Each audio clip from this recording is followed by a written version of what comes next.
पृथ्वी के अलावा ब्रह्मांड में कहीं और जीवन है या नहीं, इस सवाल का जवाब हम सदियों से ढूंढ रहे हैं। इस दिशा में निरंतर वैज्ञानिक जांच पड़ताल होती रही है। वैज्ञानिक अन्वेषण की इस कड़ी में पृथ्वी से बाहर जीवन की तलाश में जुटे वैज्ञानिकों को उम्मीद की एक नई किरण तब दिखी जब उन्हें शुक्र ग्रह के बादलों में फोस्फीन नामक गैस की मौजूदगी के प्रमाण मिले। हवाई में जेम्स क्लार्क मैक्सवेल टेलीस्कोप की मदद से कार्डिफ यूनिवर्सिटी के प्रोफेसर जेन ग्रीव्स और उनकी टीम ने सबसे पहले फोस्फीन गैस की मौजूदगी का पता लगाया और उसके बाद चिली में Atacama large millimetre array radio telescope की मदद से इसकी पुष्टि की गई। प्रोफेसर जेन ग्रीव्स और उनके सहकर्मियों द्वारा किया गया अध्ययन नेचर एस्ट्रोनॉमी नामक साइंस जर्नल में प्रकाशित हुआ। इस शोध पत्र में उन्होंने शुक्र पर फोस्फीन मिलने के बारे में विस्तार से लिखा है। साथ ही उन्होंने ये भी बताने की कोशिश की कि ये अणु किसी प्राकृतिक या नॉन बायोलॉजिकल जरिए से बना हो सकता है।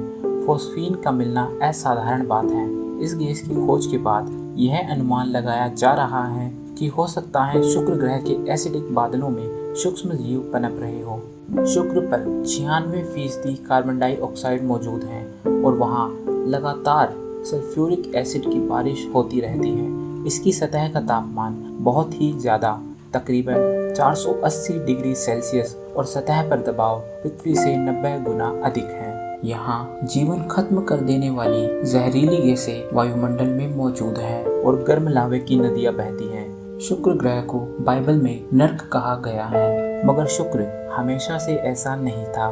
सन 1978 में अमेरिकी अंतरिक्ष एजेंसी नासा का पायनियर वीनस मिशन शुक्र की पड़ताल करने पहुंचा तो शुरू में उसने शुक्र की सतह पर महासागर मौजूद होने की संभावना भी जताई। वैज्ञानिकों ने इसकी पुष्टि के लिए कई और अंतरिक्ष अभियान शुक्र की जांच पड़ताल के लिए भेजे और इनके जरिए शुक्र की सतह और वातावरण से जुड़े डेटा को इकट्ठा किया गया। इसके विश्लेषण से शुक्र ग्रह के बारे में यह धारणा बनी कि हो सकता है शुरू में यहाँ जीवन पनपने योग्य परिस्थितियाँ रही हो, मगर बाद में यह एक गर्म और नर्क जैसी जगह में बदल गया। वैज्ञानिकों का मानना है कि तकरीबन 2 से 3 अरब साल पहले शुक्र ग्रह पृथ्वी की ही तरह जल संपदा से संपन्न एक ग्रह रहा होगा। तकरीबन 3 अरब साल पहले शुक्र ग्रह पर तापमान न्यूनतम 20 डिग्री और अधिकतम 50 डिग्री सेल्सियस रहा होगा। हो सकता है उस समय वहाँ बैक्टीरिया जैसे सूक्ष्म जीव भी मौजूद हो। वैसे पहले भी वैज्ञानिक शुक्र के बादलों में जीवन की मौजूदगी का दावा कर चुके हैं। पृथ्वी पर बेहद खराब और विकट परिस्थितियों में जीवित रहने वाले जीवाणुओं की बड़ी संख्या मौजूद है। जैसे अमेरिका के येलोस्टोन पार्क के गर्म झरनों में, गहरी हाइड्रोथर्मल सुरंगों में, प्रदूषित क्षेत्रों और अम्लीय झीलों में सूक्ष्म जीवियों की मौजूदगी दर्ज की गई है। पृथ्वी पर हमें पता है कि बेहद अम्लीय हालात में भी जीवन संभव है। कुछ जीवाणु कार्बन डाइऑक्साइड लेते हैं और सल्फ्यूरिक एसिड छोड़ते हैं।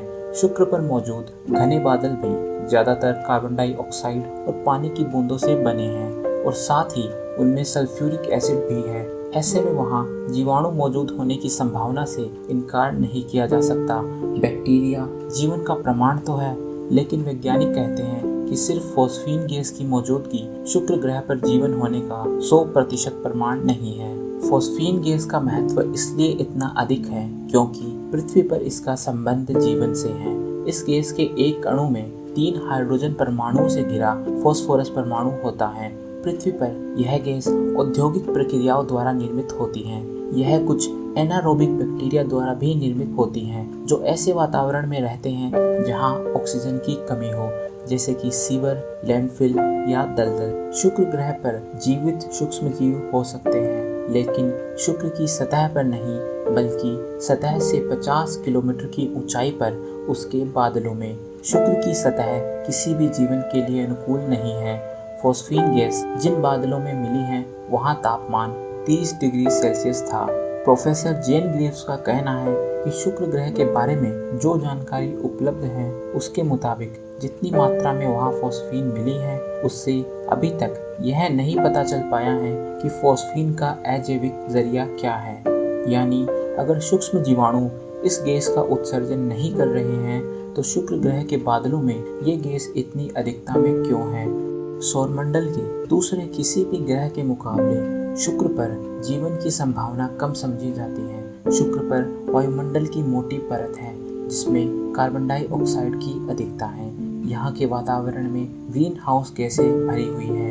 यहाँ वायुमंडलीय दबाव भी पृथ्वी के मुकाबले 90 गुना अधिक है। तो शुक्र ग्रह पर ये गैस क्यों है, और वो भी ग्रह की सतह से 50 किलोमीटर ऊपर? वैज्ञानिकों के सामने ये सबसे बड़ा सवाल है जिसका जवाब ढूंढने की कोशिश की जा रही है। भारत की स्पेस एजेंसी इसरो भी शुक्रयान 1 भेजने की तैयारियां कर रहा है ताकि वहां जीवन और वातावरण को लेकर महत्वपूर्ण जानकारियां जुटाई जा सके। दोस्तों, आपको ये एपिसोड कैसा लगा हमें कमेंट सेक्शन में ज़रूर बताएं।